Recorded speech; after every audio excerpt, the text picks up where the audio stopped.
Hey, what's up? What's up, guys, and what's up, girls? Welcome to another Thursday stream with me here today. Title of this video, title of this stream is Can This Level Hold? Now, what level am I talking about? That will become very clear in just a minute. Today, I would like to take a look with you at a couple of main charts, like the SPY again, and then we will go over some setups for some different stocks, and I'll do some crypto. So the plan here today is to really have a good look at the SPY again, and then to take with us like two stocks and two potential setups for stocks, and then to go over some cryptos, mainly the big ones. So first things first, can this level hold? What level am I actually talking about? What is the most important level in all of the markets right now? To me, just looking at the SPX, it's the previous yearly low. That's really the most important level that I think needs to hold here in the short term. If we want to see a good year's end, it's already the 20th of October, and normally October is a pretty decent month for stocks. This month has not been that awesome. Actually, the whole year has been a pretty bloody year, but we are actually above the previous yearly low here at 362.17. So if I'm just looking at the general kind of consensus where everybody thinks we're going to go, like I see a lot of people calling for way lower levels. Now that's possible. I have some lower levels for the SPY that I have shared with you in the past and that I will gladly share again here today. However, I do want to say that we are above support at the moment. That 362.17 level is the most important level in all of the markets right now, and we are currently above it. So there is definitely something to say for the fact that we're holding a very key low and that we might see some upside here in the near future. If we take a look at the SPY or at the SPX right here, and specifically on the daily time frame, I want to point your attention to what is happening here specifically on the RSI. So price has been making lows and lower lows, but meanwhile the RSI here for the SPY is basically creeping up. The RSI is creeping up while we're also above a major key level of support here at 362.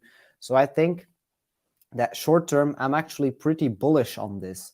And what I would basically tell you to look at is a very simple trend line here from this high at 379.46 to this lower high at 375.45. I think this kind of trend line, this red trend line right here, once we can start to break that, it's going to look extremely bullish for the SPY going into the year's end, basically. So if we can see that approach, like the safest thing that you would be able to do right now is just to wait, hold it, just wait a little bit longer until either we break the previous yearly low at 362.17 or we break above this red resistance line and turn it into support.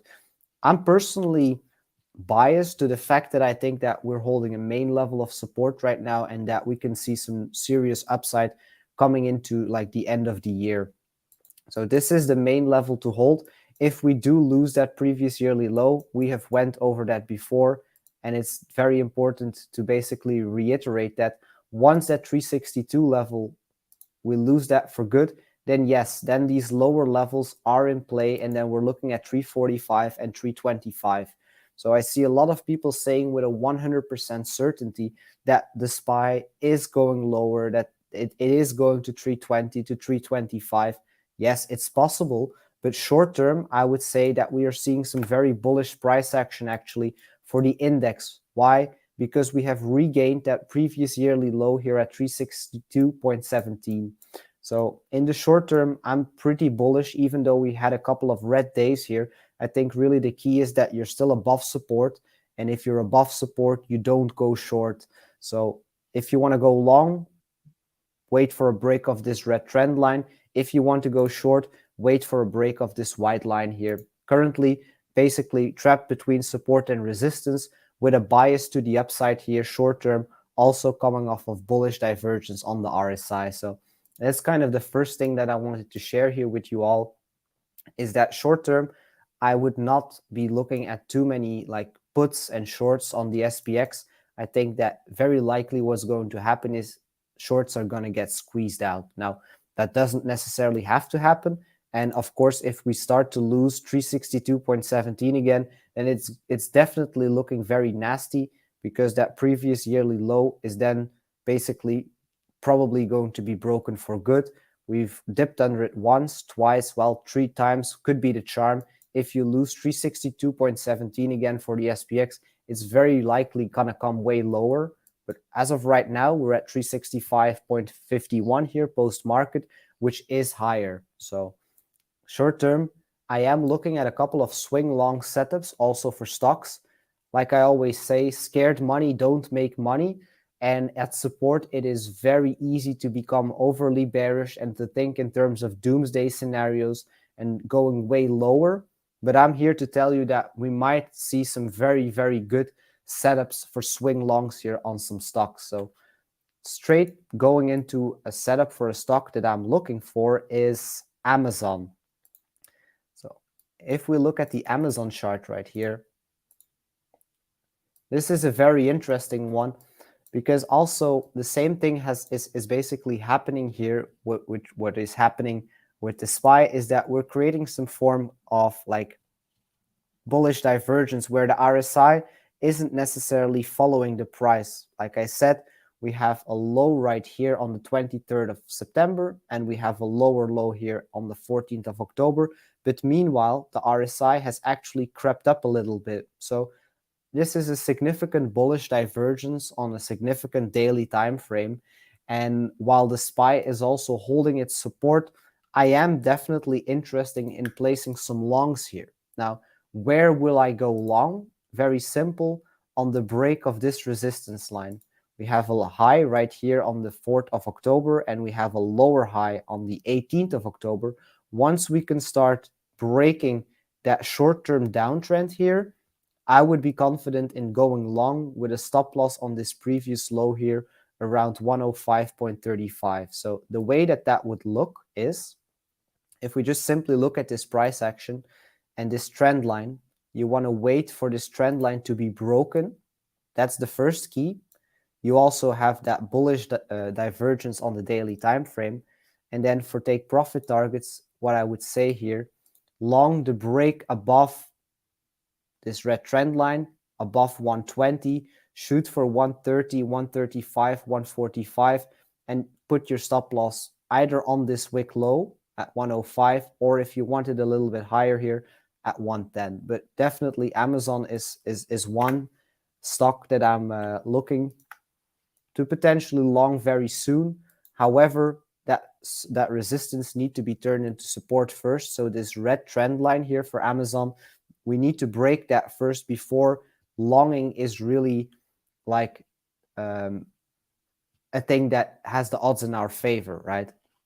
So bullish divergence on the daily time frame, SPY holding support, Amazon holding higher lows. This is also a very important thing. Of course, Amazon has formed lows right here, basically lows around 100, 101, then rallied up to 146, and is technically holding a nice higher low here at 105. So while we're holding that higher low, this could turn into a very beautiful double bottom for Amazon. And then this is the time where you actively want to start looking for the break of that immediate resistance to basically go long to that 140 range again. Once we can break that, 160 and 180 is back in play. That is, of course, like future targets. But overall, in the short term, my message would be not to become all too bearish.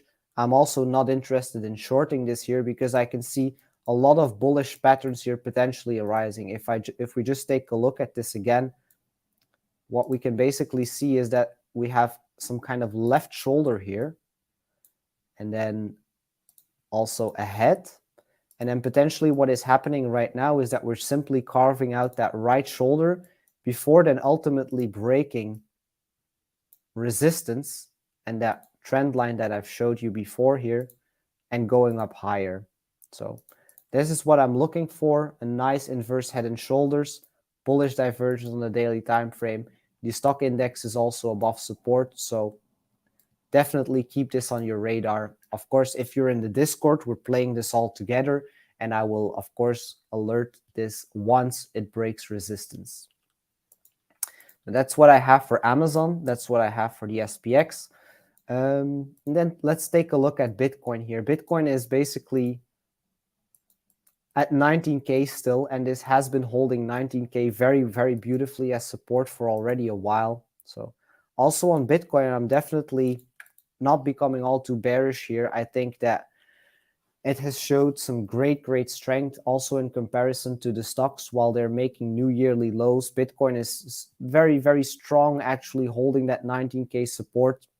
The only thing what I would say is that if we lose 18.6K, that's going to be a precursor of potentially lower levels and way lower levels. But as long as we're above 18.6, I really see no reason to become short-term bearish on Bitcoin. So I'm also just more so looking to long this support once again to higher levels. Now, where do I think Bitcoin is going to go to?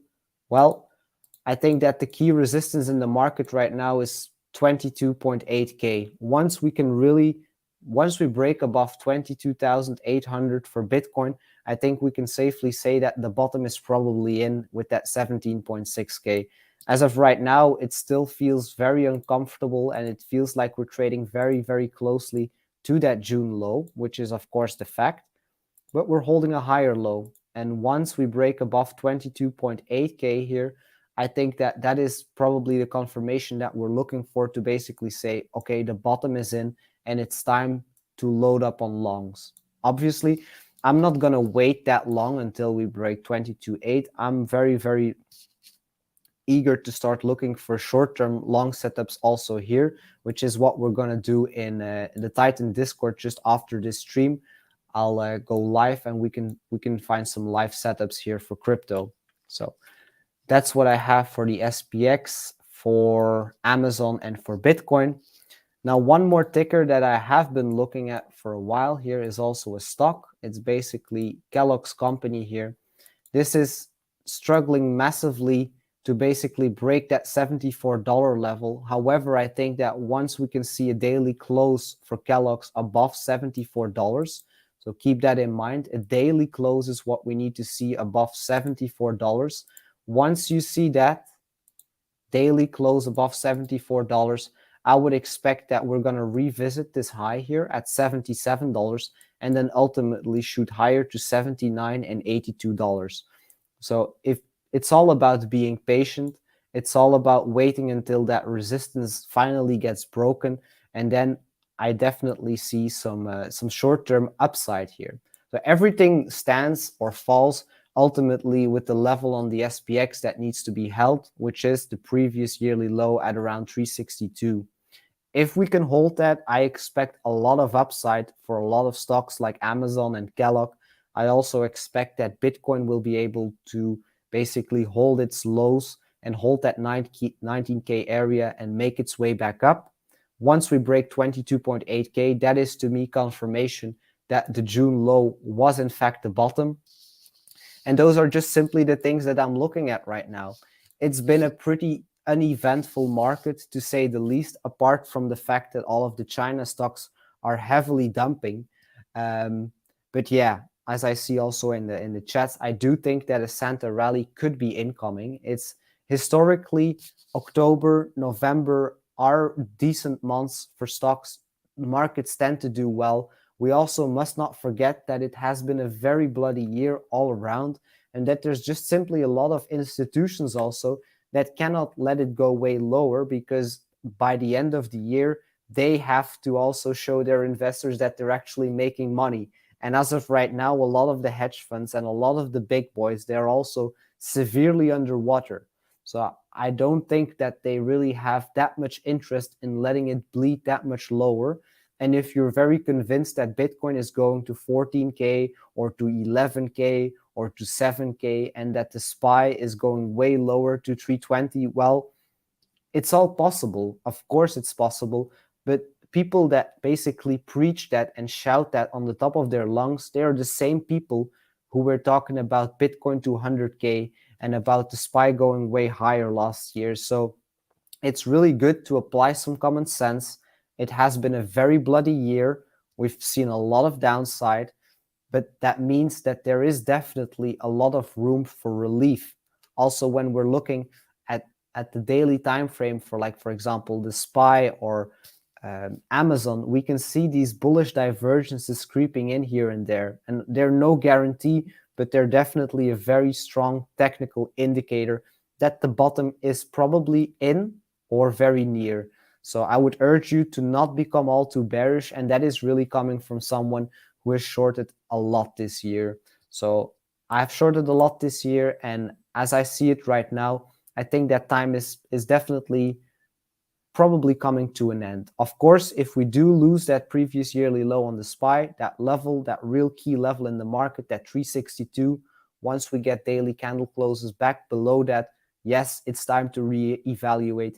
Yes, it's time to look at lower levels, but we're simply not doing that. So to anybody who is panicking, who is looking at way lower levels, and especially who is not DCAing into, for example, Bitcoin right now because they expect a lower price, well, that's a very risky thing. If you look way lower and you think that you're going to get a way lower price and you don't expose yourself to at least a little bit of exposure to Bitcoin or to an index right now, I think that you will basically regret it once we start rallying. So don't be late to that.